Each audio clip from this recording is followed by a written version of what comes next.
Hey guys, welcome back to Smells Like Teen Angst. I'm Keiki. I've missed you. And today we are talking about The Hunger Games, the Ballad of Songbirds and Snakes. Let's get into it.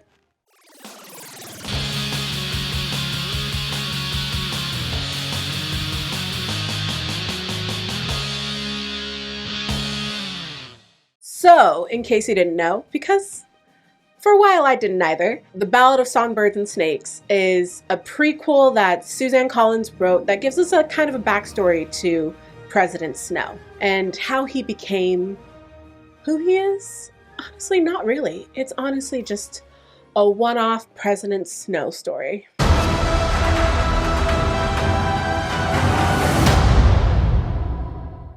If you are a devotee to Smells Like Teen Angst, and you've listened to our podcast, you know that we read this book, and we weren't the biggest fans. I don't want to say we hated it.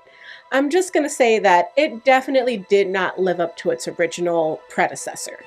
However, the movie fixed all of that. Let me tell you what, it was pretty dang good. I mean, I have like one or two comments of badness, but overall, like, brava. Girl, just doing it for the people.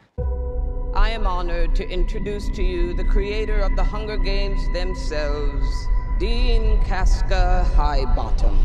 So, let me get you into it. This whole story takes place 10 years after the first Hunger Games. And we are thrown into the life of President Snow. We see that he is from a family of squalor, you know. They didn't do so well or fare so well after the war. He lost family. He lost status. He is living basically on the school's dime. And it's a hard world out there for him. So in this story, we really get to see what the Hunger Games used to be like, how they built to become what they are, and what the Capitol was like after the war.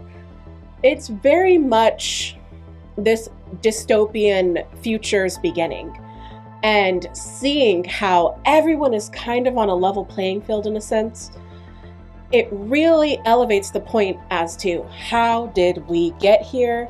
How are we ever at the 75th annual Hunger Games? What made this keep going? What are the Hunger Games for?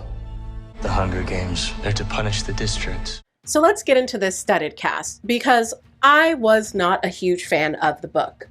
But these actors did such a phenomenal job portraying these characters, helping me see and feel the relationships I could not connect in the book, as well as building on top of a foundation for some people that I felt wasn't, as substantial inside of the book. Sure, TV, film, it always gives us an additional layer of storytelling that plays with our hearts, our emotions, and builds onto things. But without this cast, I really don't think this movie could have done what it did. To see Peter Dinklage, someone who when I read in the book, I only really saw as like an elevated character, who I only saw as kind of this character who was out to get Coriolanus. I never in my mind could have imagined that he was someone who was a little bit downtrodden, and that it was something that you could see him wearing well throughout the film. My brain didn't go there, but the movie did. Viola Davis as Professor Gall. I imagined Professor Gall a little witchy, a little crazy. I did not imagine a mad scientist on steroids. I did not imagine someone who clearly has experimented with himself. Someone who is clearly so devoted to their craft that they wanted to stick around. It was on some Adolf Hitler stuff, and I never made that connection in reading the book. But seeing it on screen, I knew exactly who she was and where we were going. I mean, Viola Davis, that was a masterclass, girl. Josh Andres Rivera, who plays Sir Janus, who in the books was a character that I really felt had no ground to stand on. He was your typical rich crybaby, very much like, "Ugh, I hate being rich. I hate that we do this to the poor," but like also isn't changing much about himself. And this movie gave him so much more to do and to be. It gave him such an internal struggle that was just visceral on camera, where I felt like I was riding along there with him. He really was out of place. He really did not like where this world was going, and he was a victim of it. And of course, Rachelzler, everyone's Voldemort right now, playing Lucy Greybeard in this little epic love story / tale of what the Hunger Games is. Rachelzler did a great job with the music.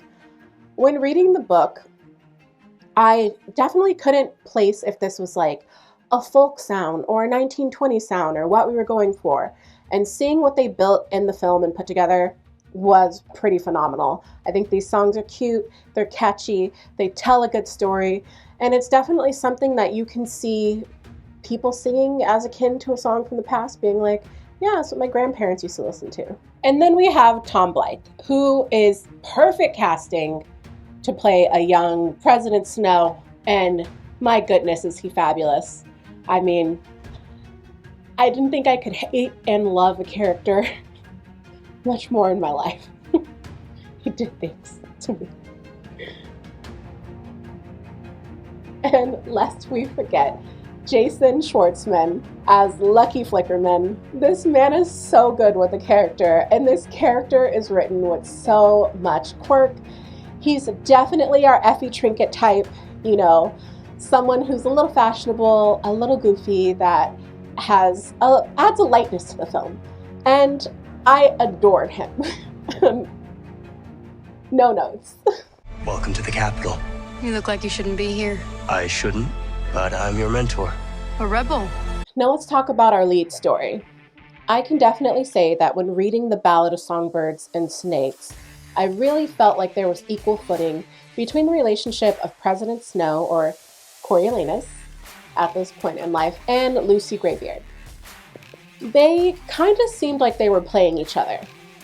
However, when we transport into this movie, I really do think that one of the biggest step backs for me is that in building this actual love story for them, which I did not believe in the book, I feel like we lost a little bit of the strength in the character of Lucy Greybeard. A few changes that I thought that were definitely for the better was the entire Hunger Games scene. I can say that in the book, everything was kind of described dilapidated, but also very simple and very much an arena. And seeing it translated into the film and seeing what the space became and how things were used, I definitely was able to pull back from my initial idea and thought that could have been polluted by the original Hunger Games movies and books and live in this world that is 70 years before, doing a whole different thing. Another fantastic note for me would also have been the cinematography. I know not many fans might be like film buffs and really into this, but it took kind of notes from its original film while using angles that were very much reminiscent of an older time and style in film. And it made you feel like you were in an earlier dated time, which is really nice because it's not super modern. Like, it felt right. Also, another notable thing, the fashion. I loved that the school uniform played on this androgynous skirt and shirt suit vibe, that everyone wore the same thing.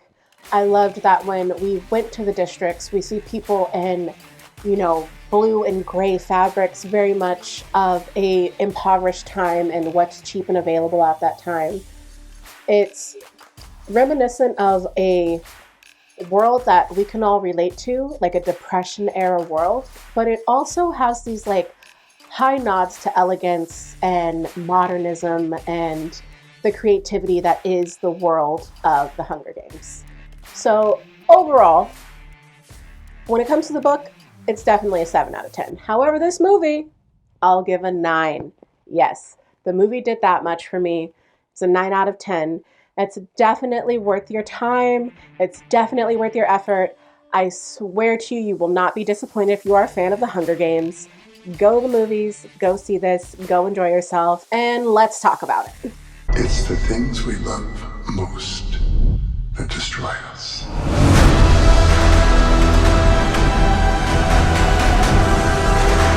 As always, thank you guys so much for watching. We are so happy to be back. Let me know what you think of the Ballad of Songbirds and Snakes. Don't forget to like, comment, and subscribe, and I will catch you on the next one. I've missed you. Bye.